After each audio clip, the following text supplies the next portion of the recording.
Welcome, human beings, to video number 53. This video's topic, I'm going to talk about fasting, something which I really hate. I don't like fasting. I don't like being away from food. Food is a huge comfort to me. I don't like not seeing it, not smelling it, and not eating it. But there comes a time where you have to fast. And I'm currently in that time.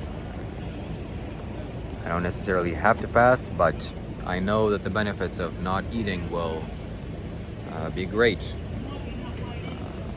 compared to the temporary pleasure of eating whatever I want to eat. So let's talk about the spiritual benefits of fasting, the spiritual value of fasting. I have fasted multiple times in my life, mainly because I wanted to accomplish something or to cure myself of some ailment or dis-ease. And the most amount of time that I've stayed away from eating was 3 days, maybe 4 days. 4 days is 3 or 4 days.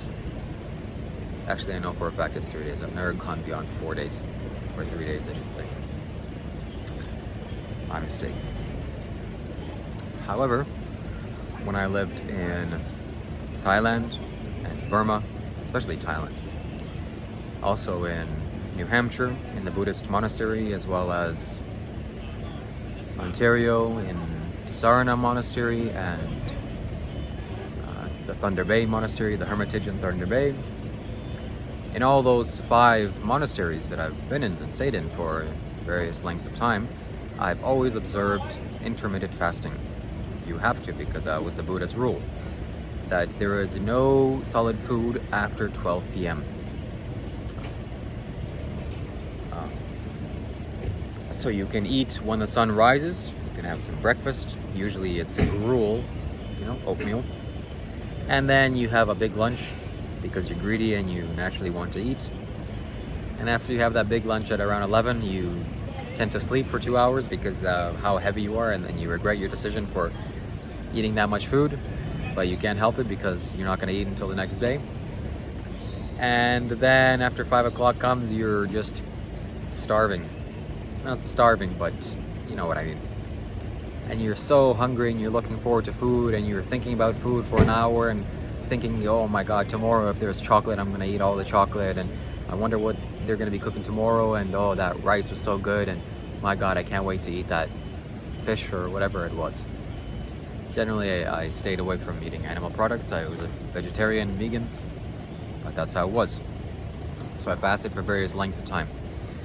And in those times that I fasted, I would clearly notice that my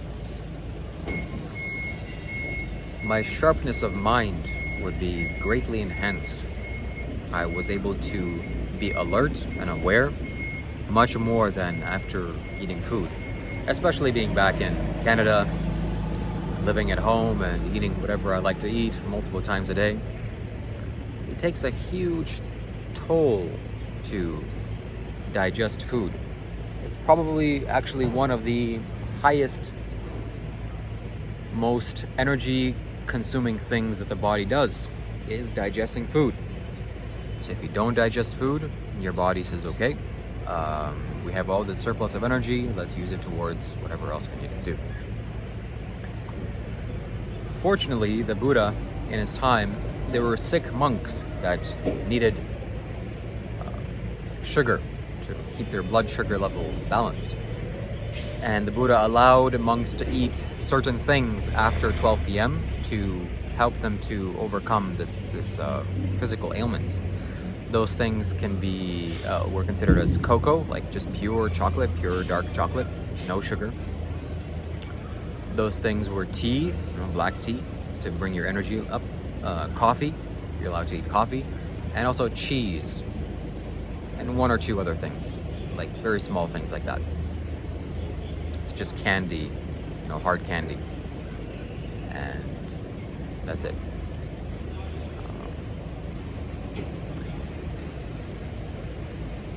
But no milk, surprisingly. I'm sure I'm forgetting something, but it's irrelevant. So that leads me to the story of when I started fasting for 3 days. I believe I fasted for 3 days, maybe 2, may maximum 3 times in my life. This being the 4th, I would assume. I haven't eaten for the past 50 hours or so, or close to 3 days now. I've only drank juice. And at every single time, I would notice that my mental clarity would be greatly enhanced, it would rise. Also, my lack of sleep, my lack of needing to sleep, my sleep time would go down quite significantly. I would need maybe 6 hours of sleep, whereas when I would eat a big heavy meal, I can sleep for 12 hours, 13 hours easily. And I've done that many times. I'm not proud of that, but that's just what it is. That's just the case. I love food. What's interesting is that various body types and the sound that you call yourself, whatever your name is, it creates a certain reverberation around you, and it leads to certain tendencies. And I read about my sound and the sound that I used previously to what I'm called now. And also my kind of tendency as my archetype, the body's archetype, how the body is built, my body is built. I have a natural tendency to overeat, to eat more than I should. And I definitely felt that that's true, and it is true. And I'm looking to overcome that. I desperately want to overcome this. Because it's not good. It's some habit pattern that I've built, and it's not serving me well.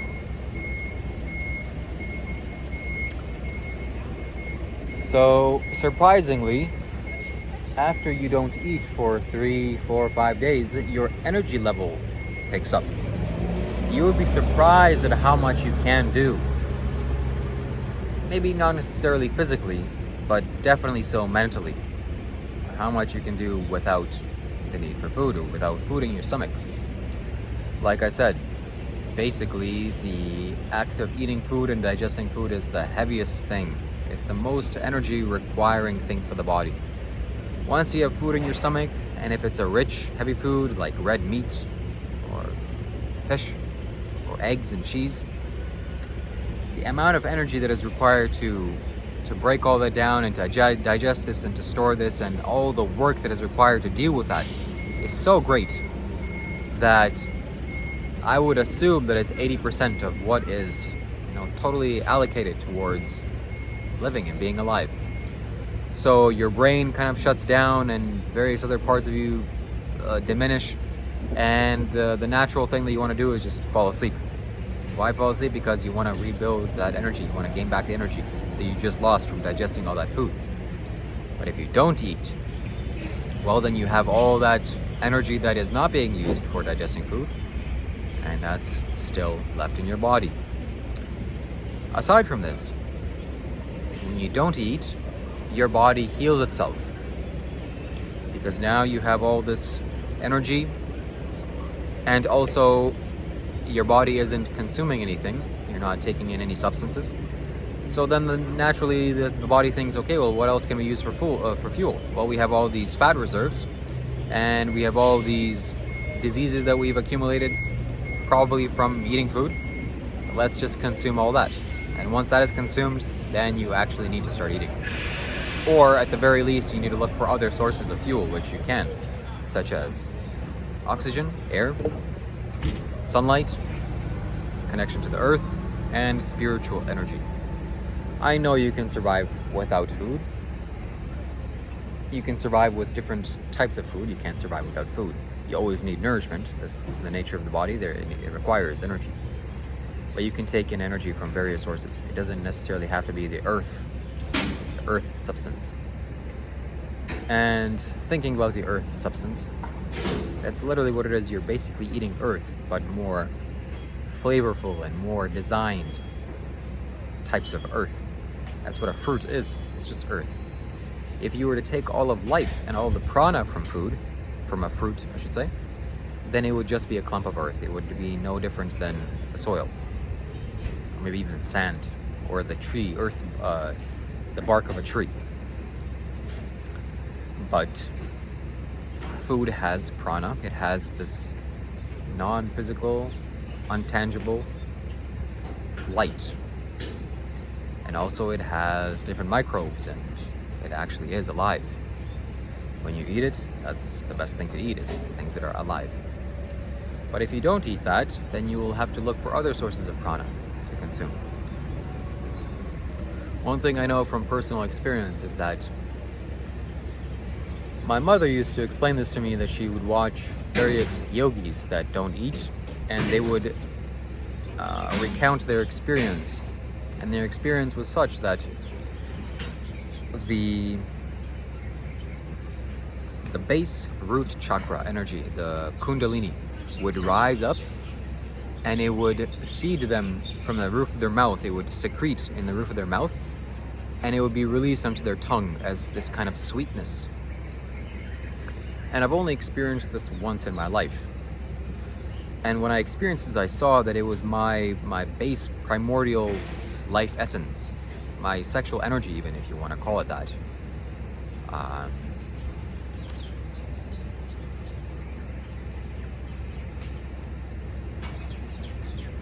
It was my life essence, I would say it like that, without sounding too weird.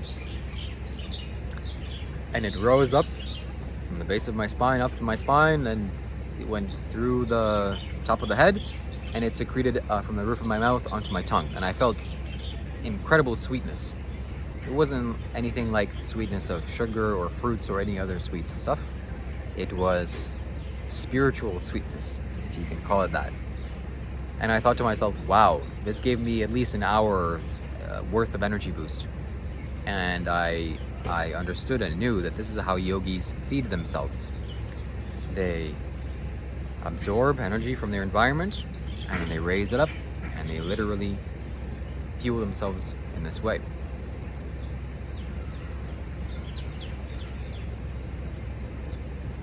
One thing is sad to mention is that the current food that we have, when I look at a grocery store, for example, the nutrition in the food is lacking. I remember when I was in Ukraine living as a youngster, we had this fruit tree. It was a cherry tree, and every summer it would produce cherries, it would produce fruit. And I remember going up to that tree, and the tree was screaming at me to eat it, to eat the fruits. Not literally screaming, of course,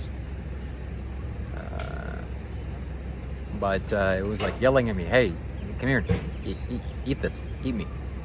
And I would devour myself of all this, the juices of these cherries, and it would be so sweet. And I remember just sitting there for an hour and eating all these fruits, and thinking about how rich that food is. It's so incredibly rich.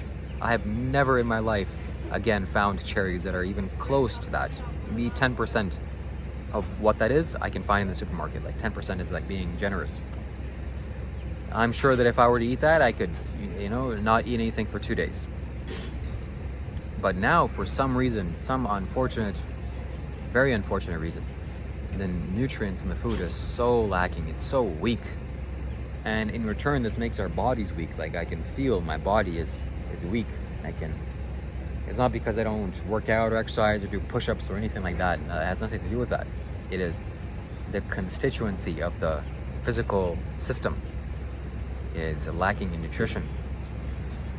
And I'm not sure how to overcome this. I pray to God that maybe, hopefully, someone watches this will start to do something about it, and the farmers of this world will fix their ways, and this will change. But I'm yet to find, even here, fruit that is anywhere close to what I was eating in Ukraine when I was a young kid. I ate a tangerine here, and it was like, okay, it's much better than in Canada, but it's not that much better. Maybe like 14% compared to 10%.